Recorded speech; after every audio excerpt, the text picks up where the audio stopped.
আপনাদেরকে কি বুঝাইতে চাচ্ছি, যারা আসলো না তারা আজকে না আসলো, আর যারা আসতেছে তাদেরকে আসতে দেন। জায়গা যেখানে পাবে ওইখানে বসে যাবে। কারণ কি জানেননি আল্লাহর অগণিত রহমতের ফেরেশতা আপনাদের এই ঈদগাহের চতুর্দিকে দাঁড়িয়ে দাঁড়িয়ে ভিডিও করতেছে, আল্লাহর কাছে রিপোর্ট পেশ করতেছে। উত্তর পাড়া, দক্ষিণ পাড়া, মধ্যপাড়া থেকে আব্দুল করিম এসে ওগো আল্লাহ ঈদগাহের নামাজ পড়ার জন্য ঈদগাহের মধ্যে যাই নামাজ বিছিয়ে বসে পড়েছে।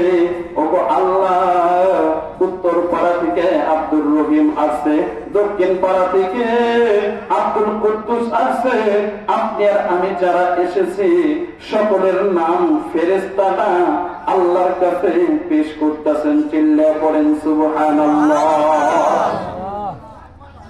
আমি বলতেছিলাম ইব্রাহিম পয়গম্বর কেমন কেমন পয়গম্বর ছিল, কেমন কেমন খলিল ছিল।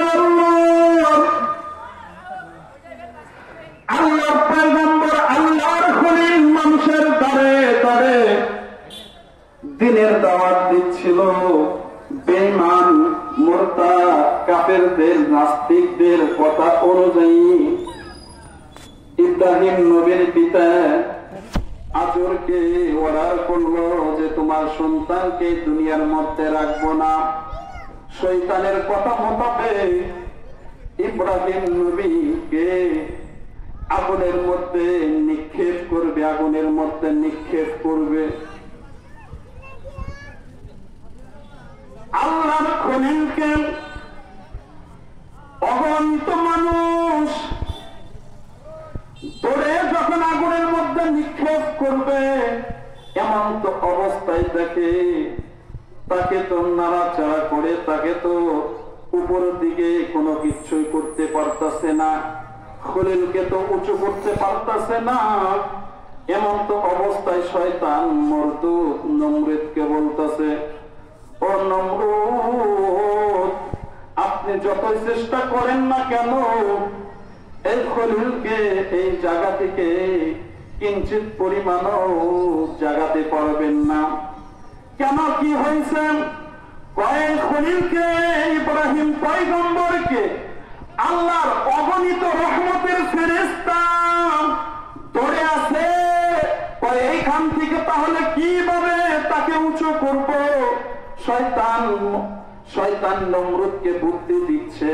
শয়তান নমরুদকে বলতেছে যে এইখানে একটা কাজ করো, তাকে উলঙ্গ করে ফেলো।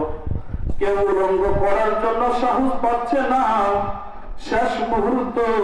শেষ মুহূর্তে নিজের সন্তানকে অপমান অপদস্থ করার জন্য পিতা হয়ে নিজের সন্তানকে উলঙ্গ করার জন্য সামনের দিকে যখন আগাচ্ছে, সামনের দিকে যাওয়ার পর যখন আল্লাহ পাক রব্বুল আলামিন এর খলিলের কাপড়কে যখন উলঙ্গ করবেন, এমন তো অবস্থায় ইব্রাহিম পয়গম্বর দুইটা চোখের পানি ছেড়ে দিয়ে তার বাবা আজরকে বলে, ওগো বাবা, পিতা হয়ে সন্তানকে যখন আঘাত করে এই সন্তান মায়ের কাছে চলে যায়, আবার মা যখন আঘাত করে তখন সন্তান বাবার কাছে চলে যায়। ওগো বাবা, দুনিয়াটা কি এমন নিষ্ঠুর হয়ে গেল? তুমি কি এত বড়ই নিষ্ঠুর হয়ে গেল যে আমাকে অপমান অপদস্থ করার জন্য এত মানুষের মাঝে আমাকে উলঙ্গ করার জন্য তুমি পাপ হয়ে আমি সন্তানকে জামাটাকে টানতেছ? বিবেকটাকে এমনটা হয়েছে। শেষ মুহূর্তে আল্লাহ পাক রব্বুল আলামিনের এই গোলামকে, এই বান্দাকে, এই খলিলকে আগুনের মধ্যে যখন নিক্ষেপ করলো, আল্লাহ পাক রব্বুল আলামিন আগুনকে বলল, এরে আগুন, সাবধান সাবধান সাবধান, এইখানে কিন্তু আমার খলিলকে নিক্ষেপ করা হয়েছে। আমার খলিলের জন্য তুমি এমন আরামদায়ক বিছানা হয়ে যাও, এমন আরামদায়ক অবস্থা হয়ে যাও, আমার শরীরের যেন কোন রকম গরম না লাগে, কোন কষ্ট না হয়। ও বাজান, আপনারা ঠিক বুঝবেন, আগুনের কাজ হচ্ছে সবকিছু পুড়িয়ে ছাই করা, আর পানির কাজ হচ্ছে সবকিছু পানিতে ডুবিয়ে দেওয়া। কথা বলেন ঠিক কিনা? ছুরির কাজ হচ্ছে সবকিছু কেটে ফেলা, আর কাটলেই আগুনে পড়লেই বা কি হবে?